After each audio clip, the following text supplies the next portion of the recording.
Domingo, do primeiro dia da semana. Eu posso, agora há pouco estava conversando com o irmão ali, a irmã, né? Eu estive um dia ótimo hoje. Trabalhei bastante, mas graças a Deus aqui estou.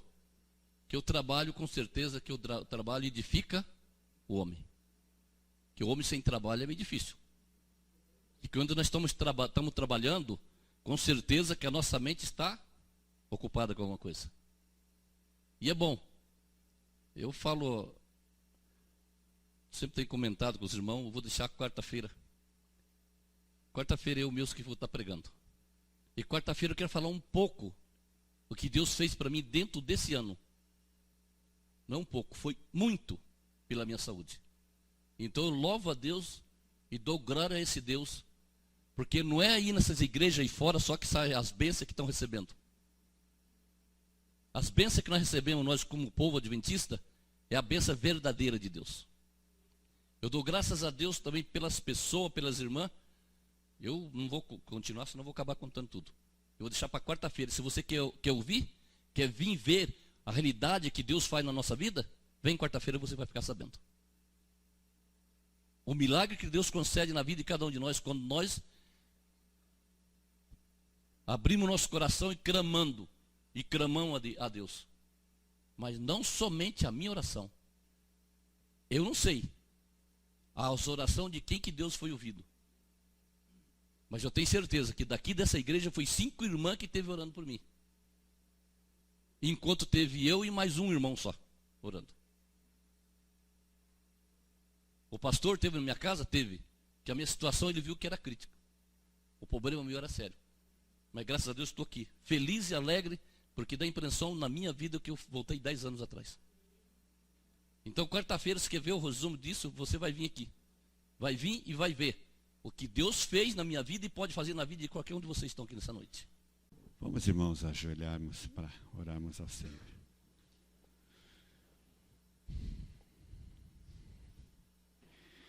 Senhor, nosso querido Deus e nosso Pai, nossa gratidão ao Senhor, porque o Senhor cuidou de nós neste dia.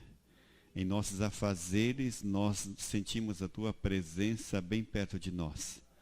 Pai querido, e aqui estamos nesta início de noite, fim de tarde, um momento especial em que podemos nós nos achegarmos mais perto de Ti, poder louvar o Teu nome através da nossa voz e também ouvir a Tua voz através da mensagem desta noite. Pai querido, esteja com o irmão Gerson, inspirando ele, iluminando, para que a mensagem que ele trouxer venha de encontro às nossas necessidades. Querido Pai, esteja com os nossos amigos que aqui se achegaram, os nossos irmãos, aqueles que não vieram até agora, e aonde eles estiverem, que o Senhor também possa estar derramando uma bênção sobre cada um deles. Fique conosco, querido Deus, é o que nós te pedimos, humildemente agradecidos, em nome de Jesus. Amém. O nosso cordial boa noite a todos os nossos irmãos, amigos, né, visitantes, que dá para ver alguns rostos diferentes daqui de cima, né? Também não poderíamos, como o Clodo sempre vem grifando ao longo das semanas, né? Alguns países que nos assistem essa noite, que a graça de Deus possa estar com vocês também aí onde vocês estiverem, né? E que esse culto dessa noite possa ser de alento a cada um de nós, né? E também que possamos nos fortalecer. Temos algumas coisas e palavras difíceis, tristes, para comunicar aos irmãos, estudarmos juntos, refletirmos, né? Foi algumas horas de tristezas ao estudarmos para esse culto. Teve alguns momentos felizes também. E eu quero vir passo a passo com os irmãos, para que possamos refletir um pouco sobre tristeza. E eu não poderia começar diferente. Vocês pararam para perceber, lá em Mateus, aqueles que não têm Bíblia, por favor, tem Bíblia lá atrás, mas eu gostaria que todos acompanhassem, tá? Eu vou tentar ser um pouco mais lento, para que todos possam ler, tá? Em Mateus 26, 36 a 51. Ali fala sobre o Getsêmani. Momentos difíceis que Cristo esteve praticamente sozinho. Solidão. Alguém pode perguntar, Gerson, como que você está falando que Cristo Jesus teve medo? Teve medo. Vocês vão ver comigo aqui dentro da Bíblia, meus irmãos. Nosso Jesus temeu. Nos últimos momentos, nos primeiros dos últimos momentos que ele viveu aqui. Assim que ele foi entregue, né? Vamos lá então comigo para vocês acompanhar. 26, capítulo 26, verso 36 a 51. Vamos lá comigo, tá? Vamos acompanhar. Em seguida foi Jesus com eles a um lugar chamado Getsêmani e disse a seus discípulos: assentai-vos aqui enquanto eu vou ali orar. Com quem Jesus foi ao Getsêmani, irmãos? Com seus discípulos. O que os discípulos significava para Jesus? Irmãos, amigos, parentes. Andava 24 horas com ele, né? Então, o que ele fez ali? Chegando ao Getsêmani, ele pediu para que seus discípulos fizessem o quê? Assentassem ali e orassem com ele, né? Enquanto eu vou ali orar, mas nesse momento Jesus viu a necessidade que ele teria de alguns segundos com o Pai. Nesse momento os discípulos ficou. Ele pediu, meus irmãos, fiquem aqui, orem, vigiem por mim, né? Vamos dar sequência ali.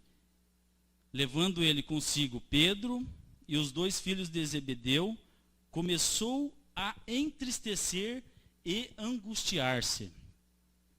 Tá aí, meus irmãos. Jesus nesse momento começou a ficar triste. E ao mesmo tempo angustiar-se. Angústias que talvez eu e você não conhecemos. Perguntas. Meus queridos, alguém de vocês alguma vez na vida foi ameaçado? De alguma forma, financeira, emocional, morte? Vamos dar sequência. Tiveram algumas vezes algum de vocês sem saída? Eu nunca me vi nessa situação até hoje. Nunca, graças a Deus. Ou até mesmo algum de vocês caiu em alguma emboscada? Difícil, né? Acho que talvez não tenhamos nenhum aqui, né? Agora, vamos dar sequência para ver que estilo de vida aquele momento o nosso Jesus estava passando. Vamos dar sequência ali. Começou a entristecer-se e angustiar-se o nosso Jesus. Então lhe disse: a minha alma está profundamente triste até a morte. Ficai aqui, vigiai comigo. Jesus pedindo para que seus discípulos, irmãos, ficassem ali e vigiassem com ele. Adiantando-se um pouco, prostou-se sobre o seu rosto, orando e dizendo: Pai, Deus Pai, ele clamando a Deus, se possível, passe de mim esse cálice, Senhor. Todavia, não seja como eu quero, e sim como tu queres. A primeira vez que Jesus estava apelando para Deus. Pai, não deixa eu sofrer. Irmão, vocês já pararam para analisar? Jesus, ele sabia cada segundo que ia acontecer dali para frente. Ele só estava ali para esperar. Ele não foi ali para sair correndo, não. Ele foi ali para esperar, porque ele tinha que passar por aquilo ali. Vamos continuando. E voltando para os discípulos, achou-os dormindo, e disse a Pedro: então nenhuma hora pudesse vós vigiar comigo? Jesus pergunta para Pedro, porque encontrou eles dormindo.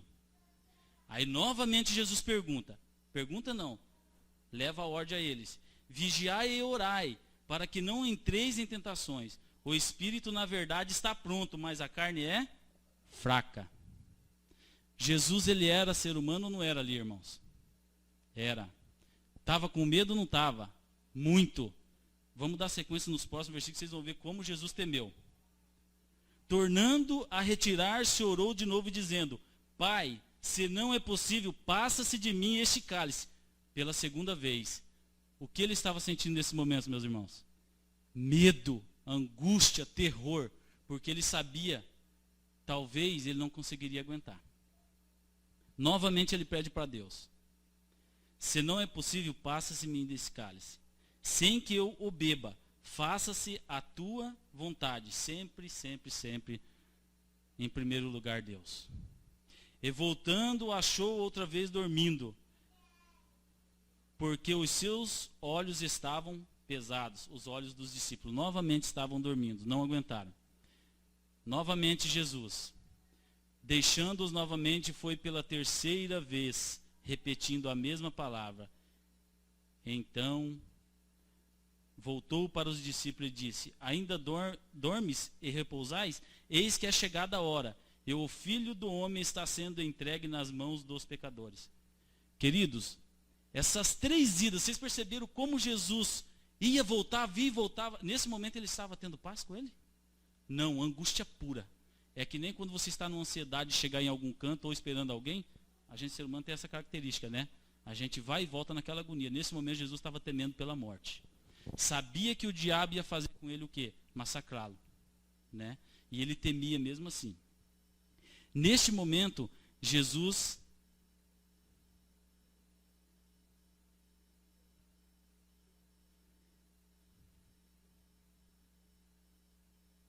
deixa eu chegar no final aqui, irmãos. Neste momento ele pega e diz: levantai-vos, vamos, eis que o traidor se aproxima. Agora eu pergunto para os irmãos, quem era o traidor? Judas. E o que Judas era de Jesus? Um discípulo de Jesus. Um dos irmãos dele acabava de entregá-lo na mão literalmente do diabo, né? Falava ele ainda, verso 47. Falava ele ainda: eis que chegou Judas, um dos 12, e com ele grande turba. Talvez na Bíblia dos irmãos fala um pouco diferente. Com espadas e porretes, vinda da parte dos principados sacerdotes e dos anciãos do povo. Ora, o traidor lhe tinha dado um sinal: aquele a quem eu beijar é este, prendei-o. Judas tinha combinado então com os guardas naquele momento, né?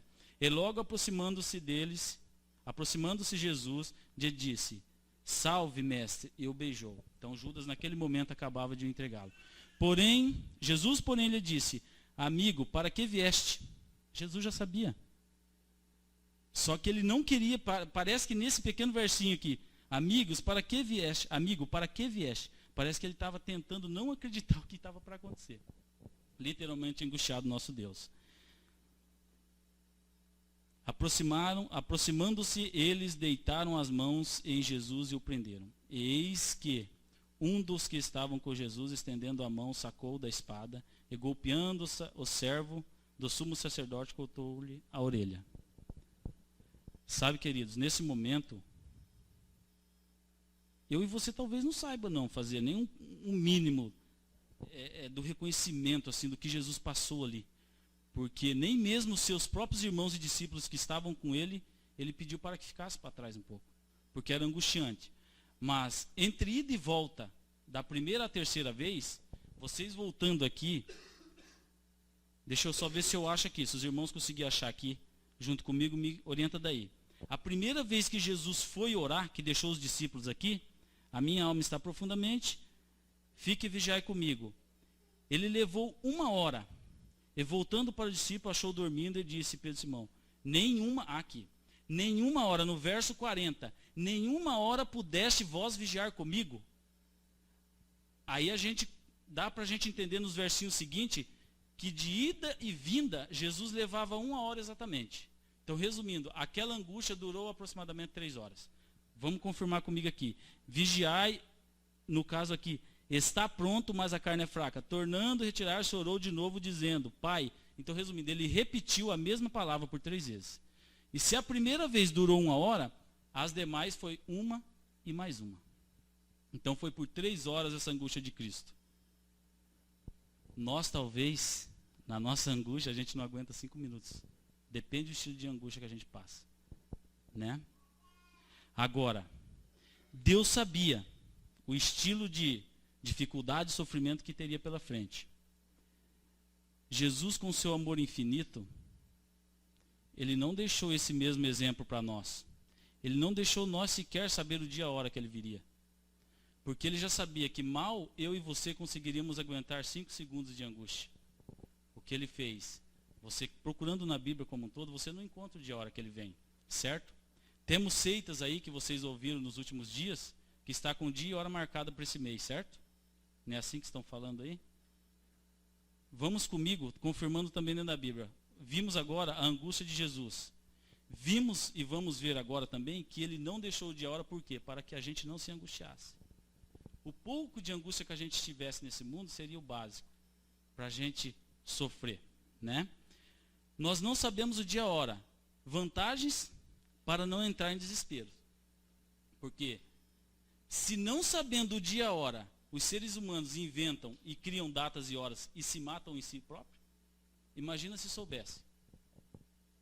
Pelo menos em alguns relatos que eu conheço, né, ao longo do meu pouco tempo de vida aí, em 89 teve um povo em Maringá que se mataram, em 2000 teve mais outros acontecimentos, e agora esse. Então, resumindo, os seres humanos estão inventando data para tentar justificar a volta de Cristo, e não vão conseguir.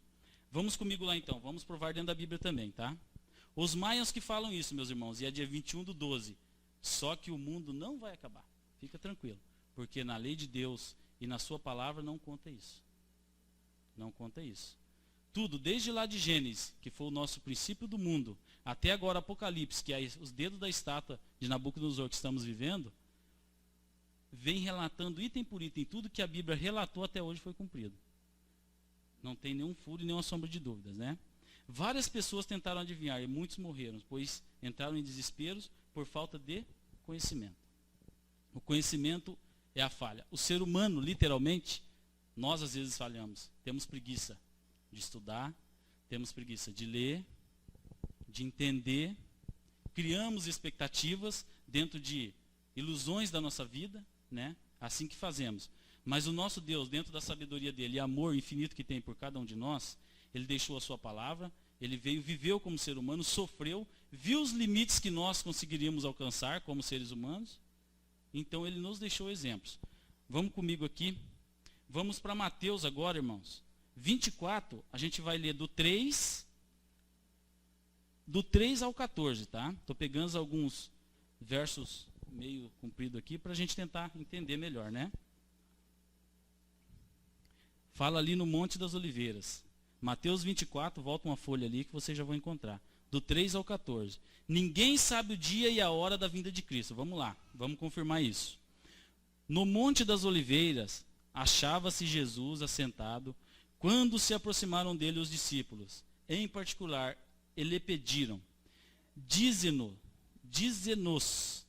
quando sucederão essas coisas? E que sinais haverá da tua vinda e da consumação do século? E ele lhe respondeu, vede, que ninguém vos engane, porque virão muitos em meu nome, dizendo, eu sou Cristo, e enganarão a muitos. E certamente ouvireis falar de guerras, rumores de guerras. Está tendo ou não, irmãos? Sim, guerras e rumores de guerras. Vede, não vos assusteis, porque é necessário assim acontecer, mas ainda não é o fim. É normal o que está acontecendo ou não é, irmãos? É. Devemos entrar em desespero sim ou não? Não. Continuamos. Porquanto, verso 7. Porquanto se levantará nação contra nação, reino contra reino, e haverá fomes e terremotos em vários lugares. Está acontecendo. Porém, tudo isto é o princípio das dores.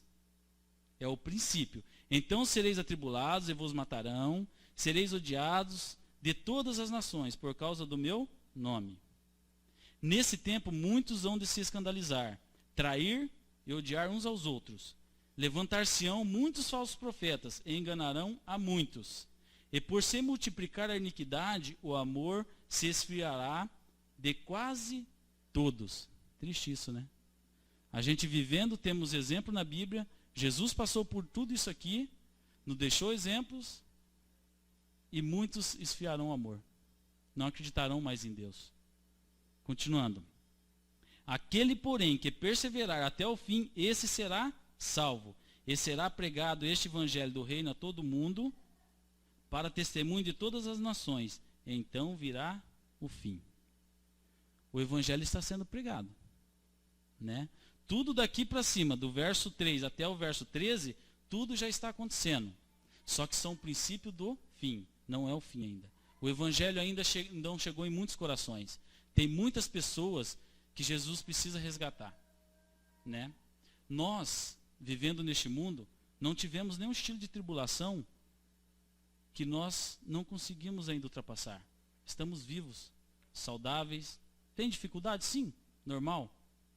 Jesus passou diversas dificuldades aqui. Fome, sede, o estilo de vida que ele levava. Era muito triste. Não tinha recursos como temos hoje. Então hoje a nossa vida, de certa forma, é facilitada, né? Devemos, meus queridos, estar sempre preparando, dia após dia. Confirmando, vamos então dar continuidade também em Mateus 24, 32 a 36. É uma sequência do que a gente está lendo, tá? Dá um pulo na página para frente, para ficar fácil. 32 a 36. Aprendei, pois, a parábola da figueira. Quando já os seus ramos se renovam e as folhas brotam, sabeis que está próximo o verão. Assim também vós, quando virdes todas essas coisas, sabeis que está próximo as portas. Em verdade vos digo, que não passará esta geração sem que tudo isto aconteça. A nossa geração, meus queridos. Passará o céu e a terra, porém as minhas palavras não passarão, diz Jesus. Mas a respeito daquele dia e hora, confirmando o que colocamos no começo aqui agora, ninguém sabe, nem os anjos do céu, nem o Filho, o próprio Jesus não sabe, senão o Pai. Fechou, meus queridos. Poderíamos parar por aqui, certo? Portanto, se nem Deus Filho, que hoje habita com Jesus, com Deus Pai, nem os anjos não sabem o dia e a hora, como que nós, seres humanos, criaturas criados por Ele, vai saber o dia e a hora? É lógico. A Bíblia não falha. A Bíblia nos orienta. Sabemos e conhecemos partes dela. Devemos nos aprofundar mais para ficarmos fortes. Porque o dia que a hora chegar definitivo, saberemos qual atitude tomar. E a nossa Bíblia foi escrita e é o caráter de Deus, né? Sabe, queridos, eu nunca estive em nenhuma situação de desespero, chegar ao final de um corredor, de uma trilha. Só que nesses últimos 20 dias, não chega nem um mês, a minha família em particular está passando por uma encruzilhada, né? Alguns dos que estão mais próximos à minha família aqui da igreja sabem que eu tenho um irmão gêmeo e ele é usuário de crack. Ele usa química, uma das mais fortes que tem. E eu já tentei fazer tudo que eu pude por ele, assim, dentro dos meus esforços. A gente tentou internar ele por 2 vezes, recaiu por 2 vezes, trabalhou com a gente um tempo aqui.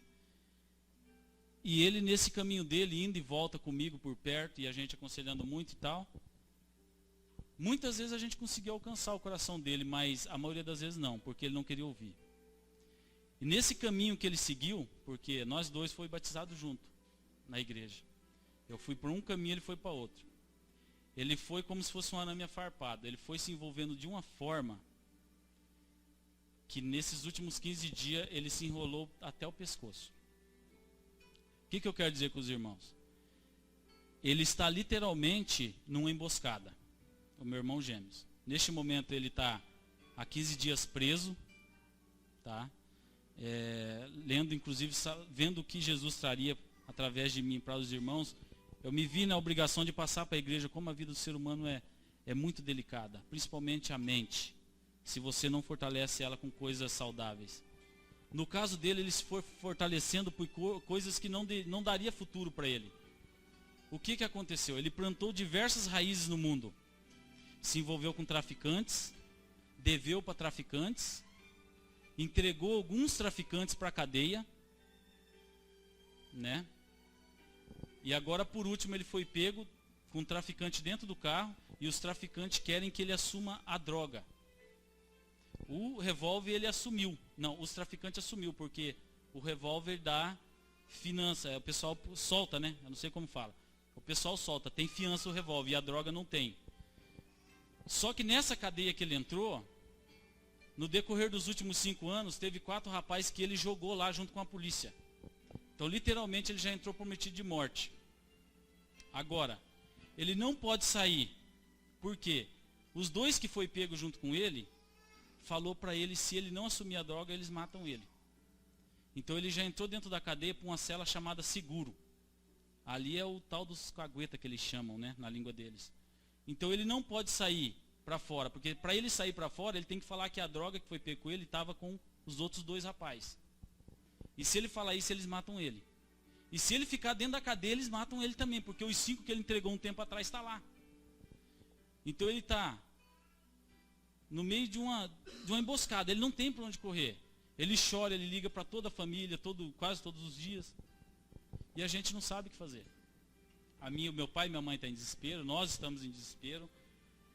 Irmãos, isso são consequências da vida que a gente procura.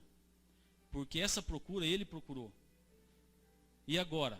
Eu tive sábado retrasado em Maringá e ele falou, irmão, eu não sou culpado. Eu falei, mas e agora? Como que eu vou provar esse estilo de vida que você leva? Não tem como. Tire eu daqui, como que eu vou tirar ele de lá? Se ele sai, morre, se fica, morre. Eu falei, meu irmão, para você agora é só Deus. Orar a gente vai o tempo todo.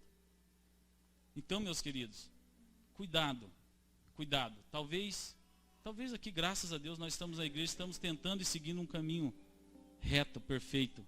Graças a Deus e a orientação nossa, que temos através da Bíblia. Mas temos parentes, temos filhos, temos netos, temos amigos, vizinhos. Muitas pessoas que dependem talvez de você até pegar na mão e levar para um caminho reto. Na minha família faltou pegar na mão do meu irmão. Isso aí eu como irmão, eu sinto muito isso. Faltou na hora que ele estivesse lá na roda dele, eu ir lá e falar, vem cá, vamos embora, fazer qualquer coisa. Mas menos deixar ele lá. Porque aquilo ali ele foi fazendo um novelo de linha que hoje ele está embolado lá no meio. Ele é o cano do novelo de linha. Ele não consegue sair de lá vivo. Orem, se lembrarem do meu irmão. Porque é só Deus mesmo, família não pode fazer nada. Dinheiro nenhum neste mundo faz ele sair de lá com plena liberdade agora. Agora ele cai em uma mão ou cai em outra. Então é isso, meus queridos. A mensagem dessa noite, nosso Jesus, ele passou lá. Esteve lá no Getsemane, sozinho. Sofreu, amargurou, sabia o que vinha, sabia que vinha além do pecado dos homens, sabia que Satanás ia se vingar de todas as formas, faria ele ali sangrar e suar até a morte, que foi o que aconteceu. Jesus sabia disso, mas o que ele fez? Ele fez isso não foi por um ser humano, não foi só pelo meu irmão, foi por mim, foi por você, foi pelos seus parentes, pelos seus filhos, sobrinho, enfim, foi por toda a humanidade. Ele não veio aqui para salvar só um. O que nós temos a verdade, nós sabemos qual é o caminho. Precisamos resgatar o máximo que a gente conseguir. Porque o diabo, ele ronda de um jeito, ele está rondando como um leão, como diz a Bíblia. E ele vai levar o máximo que ele conseguir. Ele praticamente, ele já está quase a mão fechada com o próprio irmão meu. E eu não estou conseguindo tirar de nenhuma forma. O nosso Deus sofreu, ele passou tudo o que tinha de passar para resgatar. Ele teve os momentos finais que ele poderia abrir mão de tudo e deixar que eu e você talvez hoje não estaríamos aqui, né? Então, meus irmãos, vamos parar, vamos analisar, vamos olhar ao redor. Está começando a nova semana aí, o final do ano, poxa, teve muitas bênçãos esse ano aí, muitas dificuldades também. Está aí mais um motivo para estarmos aqui, está todo mundo aqui de pé, vivo, com saúde, graças a Deus. Vamos analisar a nossa vida um pouco mais, ter atitudes diferentes, ser exemplo, enfim, que Deus possa abençoar a cada vida aqui, a cada família. E vamos orar muito mais uns pelos outros, que a oração intercessória tem muito poder. É o meu desejo, a minha oração para essa noite. Amém. Senhor Jesus, quanta ingratidão, Deus, por todo o seu esforço que o Senhor fez lá no Getsemane, sofrendo só, por cada irmão que está aqui presente nessa igreja, por cada irmão que não está aqui nessa igreja, cada pessoa deste mundo que neste momento talvez se encontre em alguma encruzilhada, Senhor. Senhor, livra-os cada um. Esteja, Senhor, com cada um de nós aqui dentro desse templo. Que nós possamos ter orientação vinda dos céus, para que possamos levar a cada um dos irmãos lá fora e resgatá-los. Como o Senhor fez lá no Getsemane, não abriu mão de cada um de nós. Esteve ali confirmando perante Deus Pai que o seu resgate tinha sido se cumprido. Muito obrigado, Deus, pelo Senhor fazer parte da nossa vida. Muito obrigado por cuidar também da nossa família, Senhor, dia após dia. Senhor Deus, preencha o nosso coração aqui neste momento. Que possamos sair uma semana repleta de vitórias, de muito amor, resplandecendo a sua vida na vida de outras pessoas. Muito obrigado, Pai. Seja conosco sempre, sempre, que o Senhor sempre foi e sempre será o nosso dono. Sempre será o nosso Pai amado, sempre será o nosso irmão amado. Muito obrigado por todas as bênçãos, Senhor, depositadas da sua parte celestial em nossas vidas. Pedimos, Senhor, e agradecemos, em nome de Cristo Jesus, nosso Senhor. Ó Deus. Amém.